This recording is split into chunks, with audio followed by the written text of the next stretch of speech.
In this video, I'm going to discuss 14 different ways to use a reciprocating saw. Find out what they are coming up next.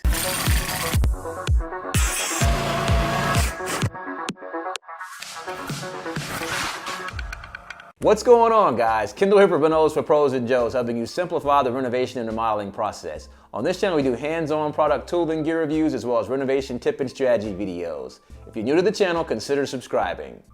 Today I'm going to give you a list of 14 different uses for reciprocating saws. And don't mind me if you see me looking down in this video, I'm just referring to my notes. And if you're extremely interested in what I'm looking at, you can look in the description box below because I am looking at the article on this same topic, which I wrote and is available on the blog at renosforprosandjoes.com. So look for the link to that in the description box below. So the first use for reciprocating saws is cutting PVC. This tool or these tools are frequently used by plumbers to cut drain pipe or waste pipe. PVC is the material of choice in my region of the country, and guys use these things like clockwork. They're probably one of the contractors or trades that use reciprocating saws the most. So the next way that you can use reciprocating saws, or frequently are used, is to cut plywood and framing lumber. So if you are doing a demolition project, and let's say that you're in a property that is a wood frame and there are rotten building components in there and you're going to have to replace the floor system in an entire section of that property, you can use these saws to cut through everything. You can cut through the framing system, you can cut through the plywood subfloor, all in one swing or one pass. The next thing that you can use this tool for, which is similar to what I just named, is demolition of lumber with nails. So one of the things that you frequently run into in doing demolition, and this occurs in flooring systems as well as walls, ceilings, roofs, etc., is that you're going to run into a gazillion and one nails. And frequently when you're trying to break down the building components, whether you're just doing the initial demolition or if you're trying to load them into a dumpster or some type of container to haul them off the site, you're going to run into nails when you're trying to cut things up and make it compact. These saws, coupled with the proper blade, will just cut through nails and lumber with nails like butter. Another way that these tools are used is for cutting nails in door frames. Now this is more precision work, if you will, and frequently when people are doing renovation projects, they may want to save a door casing or an entire door unit. And what you can do is you can remove the door trim on at least one side, and typically doors are going to be nailed into the frame or the rough framing of the property through the door casing, or through the door frame, I should say. And so you can stick the blade of the saw in between the trim on the door. There's a gap in there between the door trim and the actual framing on the property. And there's going to be nails that pass through that are actually holding that door in place and keeping it from moving. You can stick the blade in there, attached to this saw, of course, and you can just run your blade straight down and cut through all of the nails that are holding the door in place, which will allow you to just slide the door out. So there's not many other tools that will allow you to do that type of work nearly as easily as this one. This is one that people may not know about, and that is cutting and pruning tree limbs. I've used this myself. So every pruning job is not going to be suited for a hedge trimmer.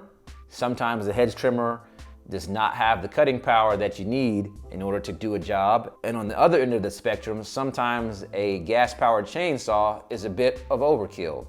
Enter this product here.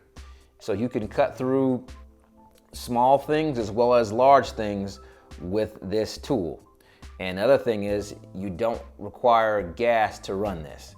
So if you're already in the construction trades and you already own one of these saws here for doing your regular day-to-day work, then you can use this for cutting tree limbs and bushes and things like that when the occasion does arise.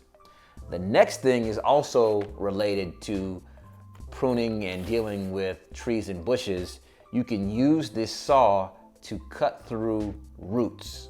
And this is one of my favorite uses because there is no other tool that I've found that actually works as well as this for doing this.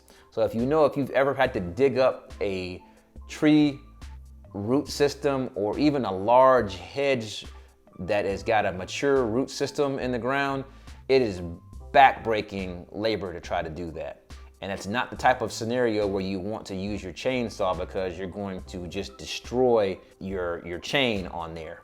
And so this tool is unique in the fact that the blade is separate from the actual mechanical portions of the saw that control the movement of it. So you can actually stick the blade down there in the muck and dirt to cut through what you're trying to cut through, provided that your blade is long enough. And you can make those cuts without doing damage to the saw. This is going to greatly speed up your production and being able to do this so you can move forward with whatever you've got to do next, be that fill the holes and move on, or plant new plants, or whatever you got to do. The next thing that you can do with these saws is cut metal pipe.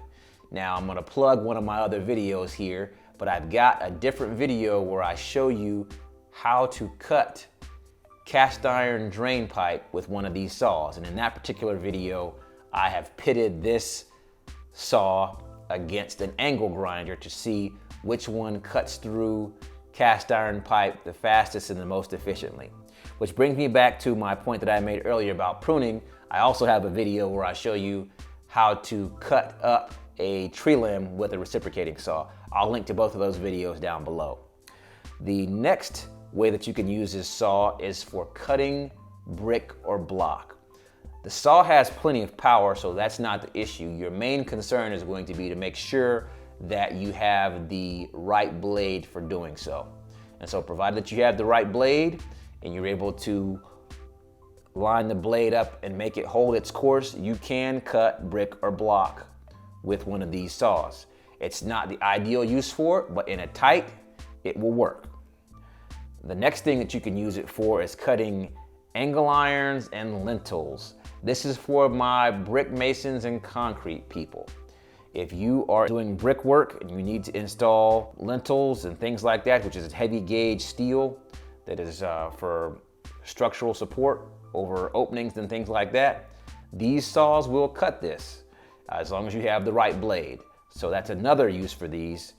The other thing that I've seen someone do online, and I saw this on YouTube, this is not something that I ever did or plan to ever do, but I did see someone online use a reciprocating saw to edge a walkway. It was crazy. Next is going to be cutting rebar. And this is specifically for concrete folks. Frequently when they're laying or preparing to lay a foundation or pour a driveway, they've got to install rebar in order to strengthen the concrete before they pour.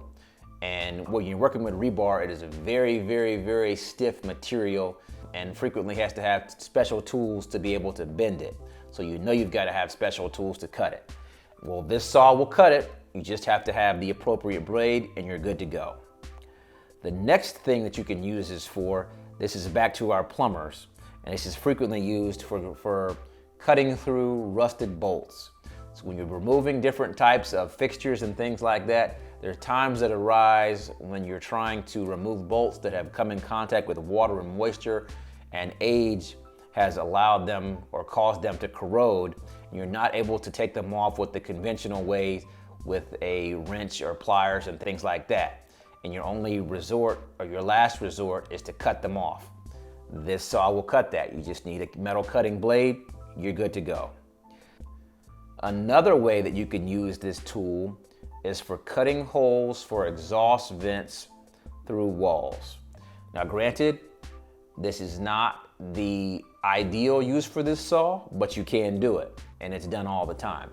Everyone does not have access to the appropriate hole saws all the given time, but people a lot of times will have one of these saws handy. So granted that you have one of these saws and the appropriate blade, you can use this to cut through a wall. You would essentially need to drill at least 1 or 2 holes or pilot holes after you've made your circle that you want to cut, assuming that it's a circle, and then you want to make your hole in there with your drill or whatever to go ahead and be able to get the blade started, get the blade situated in the hole, and then you can just guide it around in the shape that you want to cut, and it will work just fine. Next thing that you can use this tool for is for cutting gutter downspout. Now, I have had to do this myself, and I've actually even seen gutter contractors use it to do the exact same thing. So all you need to do is have the appropriate metal cutting blade, and these tools will work just fine to do that. So that's my list of 14 ways you can use a reciprocating saw. If you've got some additional ways that I did not cover in here, be sure to leave those in the comment section below. I'd love to hear those. Thanks for watching. Don't forget to subscribe, and I will see you guys on the next one.